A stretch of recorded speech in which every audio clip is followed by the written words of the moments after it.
नमस्कार, आपण पाहतात HK प्रोडक्शन यूट्यूब चॅनल। झाडीपट्टीतील नवनवीन व्हिडिओ पाहण्यासाठी तसेच गाणे पाहण्यासाठी ऐकण्यासाठी आमच्या HK प्रोडक्शन या यूट्यूब चॅनलला सबस्क्राइब करा आणि बेल आयकॉन दाबायला विसरू नका।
आमचा देश म्हणजे कृषी प्रधान देश आणि या देशातील तरुण शेतीत राबायला तयार नाही। म्हणे 500 रुपयाचा डाव मांडतोय आणि जुगारच खेळायचा असेल तर आम्हा शेतकऱ्यांसारखा खेळा। हजारो रुपये मातीत टाकून लहरी निसर्गावर अवलंबून उत्पादन काढून बघा। अरे आपल्या कृषी प्रधान देशातील रोजगारच रोजगार करायला तयार नाही तर मग कसली आली बेरोजगारी। आम्ही आमच्या काळ्या मातीत राबतो, अन्न उगवतो म्हणून या जगाचं पोट भरत, पण तो शेतकरी अन्नाचा एक एक दाना वाचवण्यासाठी असा धडपडतो आहे। या शेतातील या देशातील तरुण काम करायला तयार नाही आणि या जगाच्या पोशिंद्याची या शेतकऱ्याची ही दशा।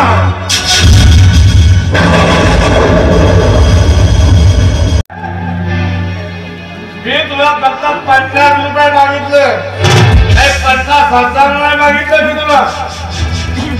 माझ्याजवळ पैसे नाही। पैसे नाही?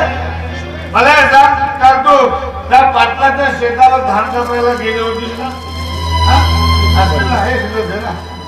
काय हो, तुझ्या जिभेला काही हाड आहे की नाही? या भर पावसामध्ये कोण जाणार धान कापायला? आणि गेल्या 4 दिवसापासून मी घरामध्ये बसून आहे, माहिती नाही का तुम्हाला? ते तर जाऊ द्या, पण घरातलं धान्य संपलंय, तेल तिखट मीठ संपलंय, याच्याकडे तुमचं लक्ष नाहीये। पण झाडू ढोकले की संपलं सगळं। म्हणून मी तुला 50 रुपये मागतोय।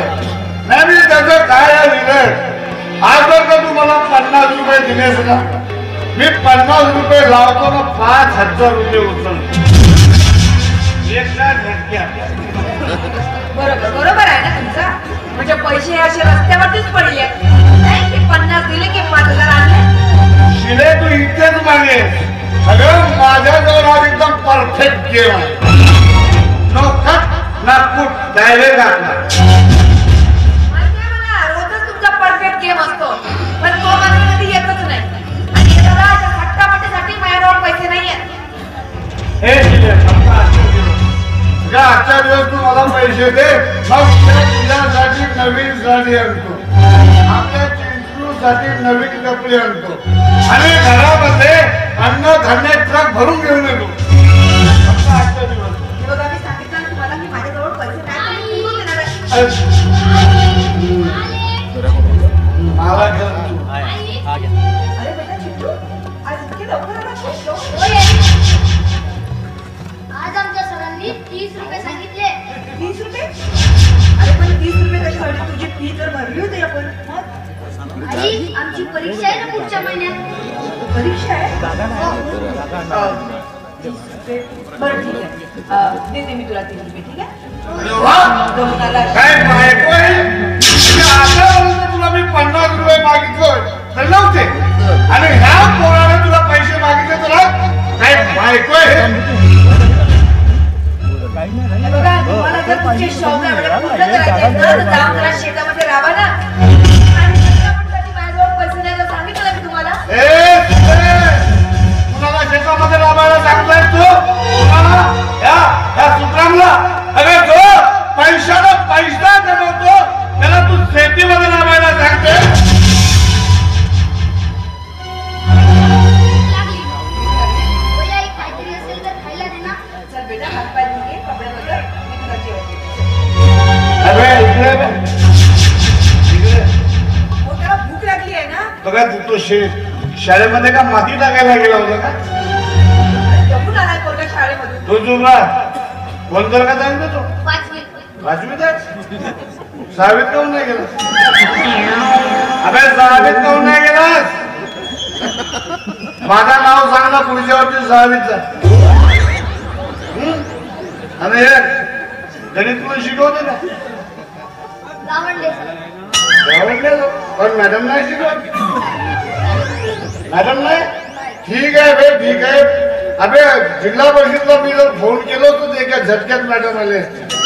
पण झाला ऑनलाईनचा जमाना झाला ना, त्याच्यामुळे नाही. बेदुले किती बे? 4. 4 आणि 4 दुने 8. 8 दुने 16. माझा काय शिले भाऊ तुझ्या तो मी हुशार होतो पण माझ्यापेक्षा तू जास्त हुशार आहे. तू बाबतीत प्रगती कर ना बापू. तू पंतप्रधान नक्कीच बन. तुझ्या आईने घेऊन तू दिल्लीला झेंडा फडक पाहिजे. झालं? काय प्रश्न विचारू? पाहते कशी एखाद्या झाशीच्या राणीवाने. आता मी तलवार पाहिजे होती फक्त. पण घे झाशीची राणी.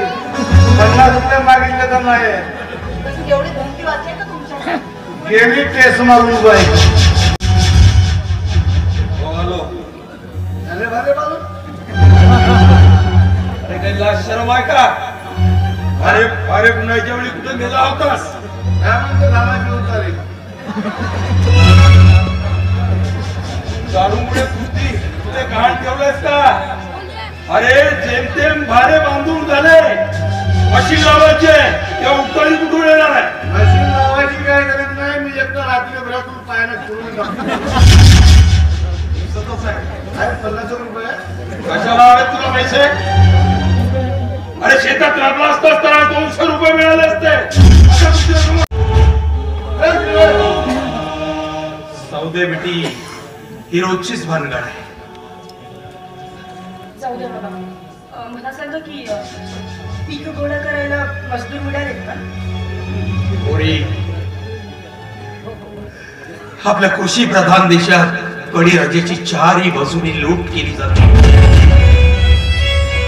बियाणे खतासाठी कंपन्या लुटतात. मशागतीसाठी मजदूर लुटतात. निसर्गाच्या लहरीपणामुळे कधी ओला दुष्काळ तर कधी कोरडा दुष्काळ. आणि सरकार मायबाप फक्त आश्वासन देतात. आणि मग काय? शेवटी त्या बळीराजाला आत्महत्या करावी लागते. अहो, हे कसले विचार आणते डोक्यात? हा बाबा, माझा एकच काढून टाका असले विचार डोक्यात. पुरी, मी आत्महत्या करणार नाही. पण मला की मिळते ग आपल्या शेतकरी बांधवांची? अरे आज हातात आलेलं पीक या तरुण मजुरांच्या लहरीपणामुळे हातातून निघून गेलं. अरे एकीकडे जुगारात 500-500 रुपयाचा डाव पडतात तर दुसरीकडे पानटपरीवर टवाळक्या उन्हाळक्या करण्यात दिवस घालवतात. आणि रोजगार नाही म्हणून हेच बोंब फुकतात. अहो, पण नेहमी त्याच लोकांचं घेऊन बसायचं का? आपण भलं, आपलं घर भलं, बस इतकंच. तुझंही बरोबर आहे म्हणा. पण काय ग, आपला आनंद अजूनपर्यंत आला नाही.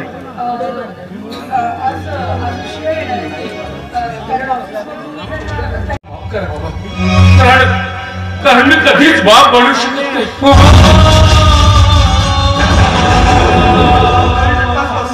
बोलू नकोस. अरे बेटा, मला तू बाप झालेला बघायचंय. तुझ्या लेकरांना या अंगा कांद्यावर खेळवायचंय मला. बाबा मलाही वाटतं मी बाप झालो पाहिजे, माझ्याही संसार वेलीवर फुल उमललं पाहिजे आणि त्यासाठीच मी या डॉक्टरकडून त्या डॉक्टरकडे फिरतो. कित्येक हॉस्पिटलच्या पायऱ्या झिजवल्या, कितीतरी टेस्ट करून घेतल्या, पण सगळ्याच्या सगळ्या रिपोर्ट मात्र निगेटिव्हच. काय करू बाबा मी? म्हणजे आपल्याला मुलं होणार नाही. होय तर सगळे प्रयत्न करून थकलोय बाबा. आता आणखी काय करू?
तुला सारी पापी माणसं केवळ तुझ्याच स्पर्शाने हा माझा वर्षांनी पवित्र असलेला मठ आज अपवित्र झालाय. केवळ तुझ्याच स्पर्शाने हा माझा मठ अपवित्र झालाय. आता मला महायज्ञ करून हा अपवित्र झालेला माझा मठ पुन्हा पवित्र करावा लागेल.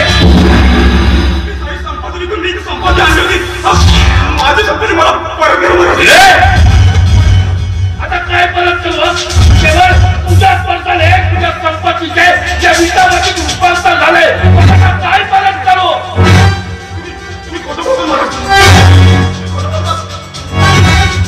तुम्ही खोटाच्या खोटाचेपणे मी या जगासमोर आहे. तुम्ही तुमच्या भावनेपणा बकाजीपणा घ्या समोर आहे. समाधान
माझ्यावरती वाईट नजर टाकण्याचा प्रयत्न केला. तुला याआधी मी सांगितलंय की महाराज म्हणून तू एक शब्द देखील बोलायचा नाही म्हणून. देवासारख्या माणसावरती तू आरोप लावते. तू जरी मला किती सांगितलं असला तरी मी या क्षणापासून तुझ्या अजिबात विश्वास ठेवणार नाही. तो तुमच्या नजरेमध्ये देव बनलाय.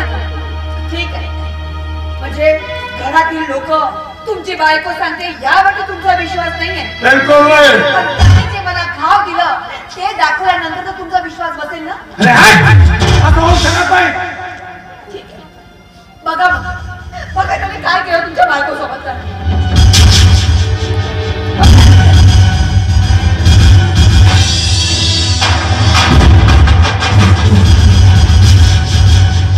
कुणी केलंय? कुणी केलंय? हा कुणी केलंय? तुमचा भाऊ तू महाराज. त्याने माझ्यावरती वाईट नजर टाकण्याचा प्रयत्न केला. मीच कसं बसत माझ्या चिंटूला घेऊन तिथून पळून निघून आले.